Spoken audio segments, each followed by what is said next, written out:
Mga anak, aalis lang ako Maglinis kayo dyan. Bye, Nay! At dahil wala na si Nanay, ako ang bago niyong boss. Kaya sundin yung mga inuutos ko, ha? O Kyle, ikaw na magugas ng mga plato doon ha. Wow, lakas magutos Aba, nagrereklamo ka ba? Brianna, walisin mo yung mga kalat dito. Pwede ikaw naman. Walisin ko mukha mo eh.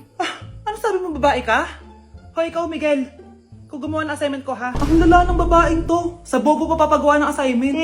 Matutulog lang ako Dapat pagkagising ko, tapos na lahat yan Nakakainis si ate. Sobrang tamad na. Dami pang inuutos. Ano magagawa natin? Favorite kasi ni nanay yan Isumbong na natin niya kay nanay. Hindi pwede inaalipin niya tayo ng ganito. Anong isusumbong ha? Akala niyo hindi ko kayo naririnig? Magtrabaho kayo doon! Tama na ate! Sawang-sawa na kami. Puro kautos. Malinaw naman sa inyo, di ba? Na pag wala si nanay, ako ang boss. Sinong boss? Ha? Wala nay. Actually, kakatapos ko lang maglinis ng bahay Luh, sinungaling. Scarlett, huwag mo na ako lokohin.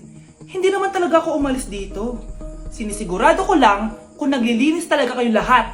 At tama nga yung sinasabi ng mga kapatid mo. Na para kang boss umasta dito sa bahay. Anay. Mga anak, kayo na bahala sa ate nyo. Utusan nyo ng utusan yan.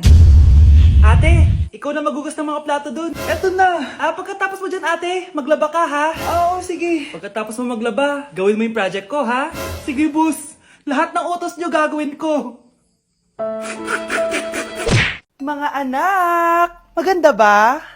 Mawawala ako ng 3 araw Nay, kailangan ba talaga tumuloy doon? Importante yun anak. Minsan lang ikasal yung kumare ko no, tsaka sa Cebu siya gagawin, di ba? Shala. Basta Nay, mag-ingat ka ha. Oo naman anak, huwag ka mag-alala. Siya na, alis na ako. Mga kapatid mo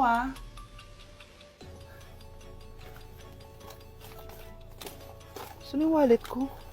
Ay kuya, balik tayo sa bahay. Nakalimutan ko yung wallet ko. Ano ba yan? Maliliit na ako. Saan na ba yan? Ano ba yan? Oras na. Mabuhay, ma'am. Welcome to Air Philippines. How can I help you? Ay. Miss, dito po ba yung flight VD415? Yes po, ma'am. Check ko lang po. As per dito, ma'am, nakaalis na po yung aeroplano. Ha? Hindi ako pwede malit sa kasal na kumari ko. Kailangan ko umabol. Ma'am, kailangan niyo po ulit mag-rebook So, ang next available flight is bukas pa po, ma'am. Ano ba yan? Gawin mo ng paraan. Diyos ko, sayang lang pera ko. Wala palang kwenta to airlines nyo Uwi na nga lang ako. Sorry, ma'am. Nay, nandito ka na agad? Akala ko ba 3 araw ka mawawala? Di ayun, naiwan ako ng aeroplano. Alam mo, parang pinipigilan talaga ako ng universe makaalis Nay, buksan mo yung TV. Ha? Bakit? Breaking news! Nandito tayo ngayon sa site kung saan nag-crash ang flight VD415. Ayon sa mga otoridad, walang nakaligtas sa mga pasahero nito. Kaya pala, kung nakasakay ako dun sa aeroplano na yun, patay na ako ngayon. For our last question, ano ang full name ko? Wala naman yun sa lesson Siyempre, dapat alam niyo yung pangalan ko. Dami namang alam nito. Di ko maalala full name niya. Perfect na sana ako Kapag di niyo nasagutan yan, -10 kayo sa akin. Aba ma'am, paano namin malalaman yung full name mo? Di ka naman nagpakilala sa amin. Ano ka, sikat? Artista? Ang lakas mo mag-minus kapag di nasagutan yung full name mo? Sige nga, ano full name ko? Kapag di mo nasagutan, ma-minus ko yung sweldo mo. Tsaka magagamit ba namin yan kapag nagtrabaho na kami? Di naman, diba? Pakin namin sa full name mo. Unang tanong, magbigay ng bagay na nagsisimula sa letrang K. Okay, Samantha? Kuko? Kuko is 3 points lang. Sayang. Okay, ikaw naman, Scarlett. Sisimula sa K. Kifi. Kifi is the top answer. Yes. Okay, next. Magbigay ng parte ng katawan. Scarlett, dahil ikaw ang nakahula ng top answer, ikaw ang mauuna. Pantog. Basic. Pantog is 10 points. Ha? Bakit 10 lang? Samantha, pwede ka bang bumawi? Parte ng katawan? Esophagus! Esophagus is the top answer! Yun! Eto na! Sino kaya sa inyong dalawa ang mananalo ng 1 million pesos cash? Akin na tong 1,000,000. Humanda ka sa akin, Scarlett. Anak, ayusin mo! 1,000,000 yan! Mauna tayo kay Samantha. Ano ang bagay na mahaba at matigas? Mahaba at matigas? Tornilyo? Tornilyo is 50 points! Pero, hindi ito ang top answer natin, ha? Okay, Scarlett, may chance ka pa na hulaan ang top answer. Bago ko sagutin yan, Nay, kung nanonood ka man, eto na yun, Nay! Mananalo na tayo ng 1,000,000! Go, anak! Ang bagay na mahaba at matigas ay... Opo mo sumagot, anak! Sayang yung 1,000,000! Hoy, wag mo sasabihin kay nanay na pupunta ako sa boyfriend ko, ha? Sige na, bye-bye. Hoy, bata ka! Saan ka pupunta? Anay, gagawa lang po kami ng project sa kaklase ko. Wow! Kailan ka pa nag-aral na maayos? Pupuntahan niya yung boyfriend niya. Ah, kaya pala pulang-pula yung labi mo kasi tatakas ka. Anay, humanda ka sa akin. Sasakalin niya daw ako, Nay, oh! Aba, humanda ka sa akin, bata ka. Halika dito. Anay, hindi na. Nay, nawala daw ni Kuya yung Tupperware mo. Ano? Nawala niya yung pinakamamahal kong Tupperware? Humanda sa akin ng kuya mo. Nasaan yan? Lagot ka, kuya. Galit sa'yo si mama. Ano sabi mo, Kyle? Nasaan na yung kuya mo? Ha? Nandito ka palang bata ka, ha? Etong sa'yo. Bakit mo pinato yun, Nay? Sabi ni Kyle, nawala mo doon Tupperware ko. Anong nawala? Eto Tupperware mo, Nay, oh. Ay, nandyan pala. Agad ka kasing nagpapaliwala dyan.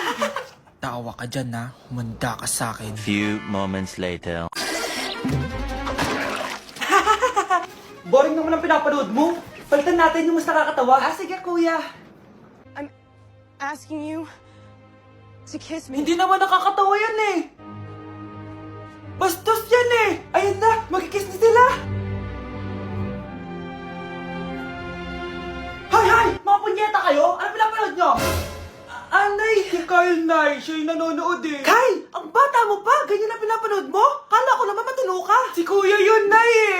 No! Simula ngayon, bawal ka na mag-TV. Nay, alis lang ako ah. Ah, sige anak. Iniwan niya phone niya. Ano kayang pinag-uusapan nila dito? Mga walang iya kayo. Humanda kayo sa akin. A few moments later. Ah, bakit niyo po kami pinatawag, Nay? Kung hindi ko makikita yung phone ni Kyle, hindi ko malalaman pinagsasabi niyo sa akin. Lagot tayo, ate. Kung san-san mo kasi nilalagay phone mo, Carl. Eh, nakalimutan ko eh. Mag-umpisa tayo sa'yo, Kyle. Anay, puro na lang itlog at hotdog niluluto ni nanay. Mas masarap pa magluto yung kapitbahay natin. Sige, next time, ipagluluto kita na sinigang na hotdog. O ikaw, Brianna. Alam niyo bang nagalit sa akin si nanay kasi dati with high honors ako, di ba? Tapos ngayon with honors na lang. Eh siya nga bagsak nung high school eh. Oo, bagsak ako. Pero top 1 ako ng kinder. Kevin? Wala akong sinasabi ha. Grabe talaga si nanay. Umaga pa lang galit na siya. Tapos utos pa siya ng utos. Bawal ba magpahinga sa bahay na to? Grabe. Wow, wala ka palang sinasabi ah. At ikaw, Scarlett? Yes, Nay. Mga be, alam niyo bang galit na galit sa akin si nanay dahil daw nag-boyfriend ako na maaga? Eh siya nga maaga nabuntis eh, di naman ako naggalit sa kanya. May problema ka ba sa maagang nabuntis? Wala akong problema, Nay. Idol nga kita eh. Ha? Anong idol? Buntis din ako. Anak, kailan mo ako papakilala sa girlfriend mo? Nay, wag po kayo magagalit. Girlfriend ko po kasi yung anak ng kapitbahay natin. Yung mayaman na kapitbahay natin. Opo, Nay. I like your taste, ha? Nasaan na siya? Ah, nandito po siya, Nay. Papakilala na kita. Babe, halika. Hello. Ah, ikaw pala yung girlfriend ng anak ko. Anong pangalan mo? Ako si Kendall, ang pinakamayaman at pinakamaganda dito sa barangay nyo. I like your confidence. By the way, kumain ka na ba, Iha? Hindi pa. May masarap ba kayong pagkain dito? Oo naman, masarap ako magluto. Oh, tara, kain na tayo. Oo, ito, kain na tayo. Sarap. Yuck! Disgusting! Ang pangit na lasa! Lasang... Grabe ka naman. Nagsisisi akong pumunta pa ako dito! Babe, magpapaliwanag ako, please. Ang papangit nyo! Tita! Bastos ka ha! Ikaw na nga binibigyan ng pagkain! Nag-iinarte ka pa! Tita, po! Sorry na po, tita! Nay! Lumayas ka dito! Hindi ka na magkakajowa! Bakit naman po, Nay? Tumingin ka nga sa salamin! Ang pangit mo! Grabe naman po kayo, Nay. Hindi naman lahat ng tao bumabasa sa itsura. Okay! Tingnan ko na lang kung may magkakagusto sa'yo. A few moments later. Umamin na kaya ako sa crush ko. Tawagan ko nga. Hello, gusto ko lang sabihin na gusto kita. Ay, sorry, may girlfriend na ako eh. Tsaka nakakadiri yung mukha mo. Di kita magugustuhan. Hanap ka na lang ng kasing pangit mo. Sana naging maganda na lang ako. Tomorrow. Ang ganda ko na. Mag-post na ako ng picture. Sino to? Hello? Ang ganda mo na. Wala na kami ng girlfriend ko. Pwede ba tayo magkita? Seryoso ka ba? Maglaway ka! Hi, Nay! Di ba sabi niyo di po ako magkakajowa? May jowa na ako ngayon. Mayaman at pogi. Sorry anak sa mga sinabi ko sa'yo. Babe, halika. Hello po, tita. Nice to meet you. Christian? Nay? Magkakilala kayo, Nay? Anak, siya yung nawawala mo kapatid! Kapatid kita? Oo. Hi, sis.